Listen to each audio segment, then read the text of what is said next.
आज के मुकद्दे मंच पर उपस्थित हो चुके हैं। सिसमा की सम्मानित जनता से मैं आग्रह करना चाहता हूं, तालियों की गड़गड़ाहट से आज मुख्यमंत्री। ये चुनाव भारत में जो होने जा रहा है, ये बदलाव का चुनाव है। गरीबों के लिए, किसानों के लिए, मजलूमों के सम्मान का चुनाव है। ये आपको पाकर के गौरवान्वित महसूस कर रही है। आप जैसे नेता के बल पर हमारे क्षेत्र के सभी पिछड़े वर्ग के लोग अपने को गौरवान्वित महसूस की। जय श्री राम, जय हिंद, जय भारत। बहुत बहुत धन्यवाद माननीय विधायक। इसलिए मेरे दोस्तों, किसान भाइयों, सिसवा की महान जनता, मैं सबसे अपील करना चाहता हूं, भारतीय जनता पार्टी के चुनाव निशान कमल को नहीं भूलना है।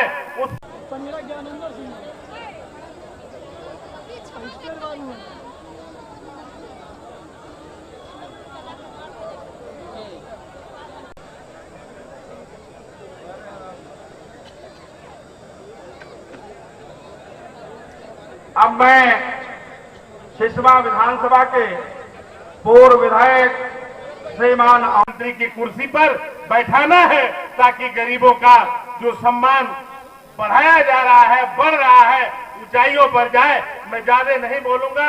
आदरणीय हम लोगों के नेता, पिछड़ों के मसीहा यहाँ आए हुए, उनको मैं सुनना। सियासी जो सपा कांग्रेस गठबंधन का है, उसकी जमानत जब्त हो चुकी है। यहाँ कमल खिल चुका है और बहुत बड़े अंतर से आप यहाँ से आदरणीय पंकज चौधरी जी को विजयी बना करके भेजने वाले हो। सही बात है ये? दोनों हाथ लगा बताओ, सही है ना? ये 2024 का ऐतिहासिक लोकसभा चुनाव है।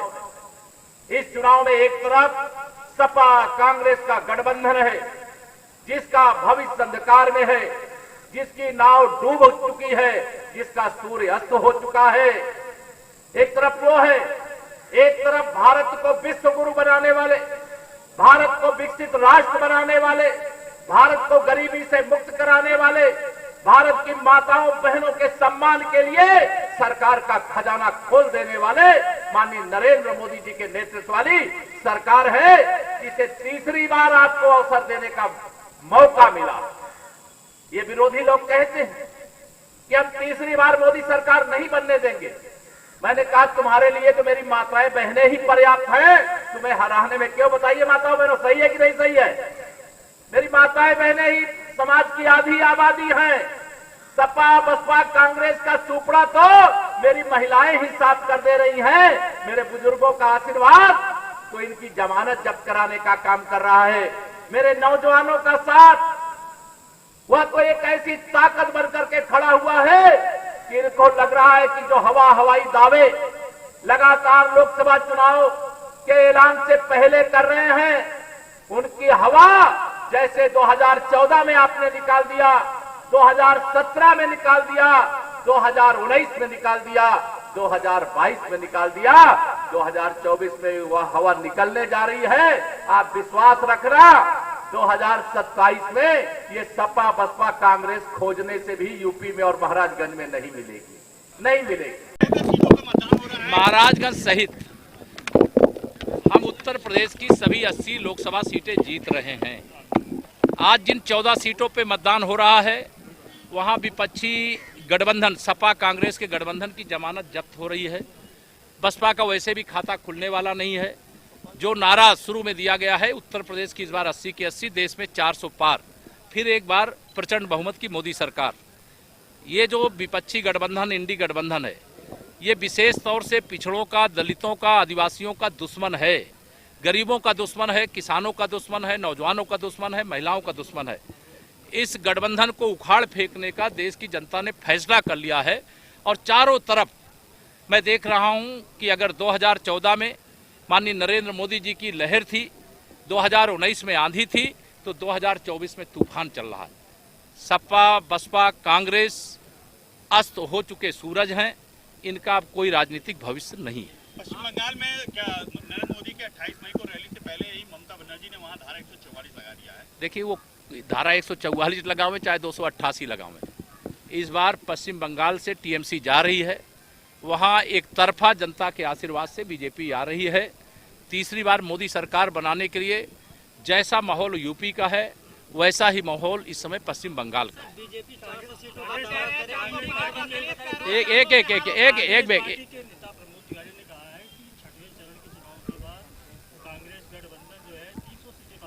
ये जब 2022 का विधानसभा चुनाव हो रहा था तब ये सरकार बना रहे थे।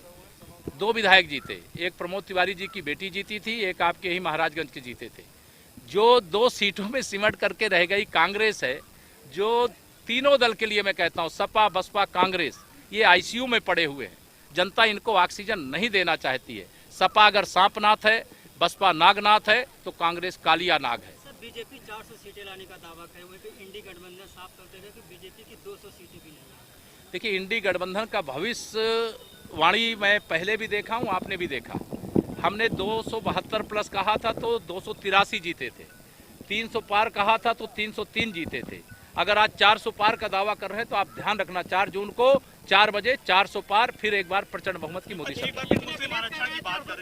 देखिए, इस देश के अंदर धर्म के आधार पर आरक्षण की बात करना संविधान का अपमान करना है, बाबा साहब का अपमान करना है। माननीय नरेंद्र मोदी जी ने स्पष्ट कह दिया है कि मोदी जी के जिंदा रहते कोई ओबीसी का, एससी का, एसटी का अधिकार नहीं छीन सकता है। और जिन लोगों ने इस प्रकार का अपराध किया है, पाप किया है, अभी कलकत्ता हाई कोर्ट ने एक बड़ा फैसला दिया, हम उसका स्वागत करते हैं। अभी कर्नाटक में भी यही होने वाला है। जो गरीबों के अधिकार पर डाका डालेगा, पिछड़ों के अधिकार पर, दलितों के अधिकार पर, आदिवासियों के अधिकार पर डाका डालेगा, उसकी सजा देश की जनता उनको देगी। धन्यवाद।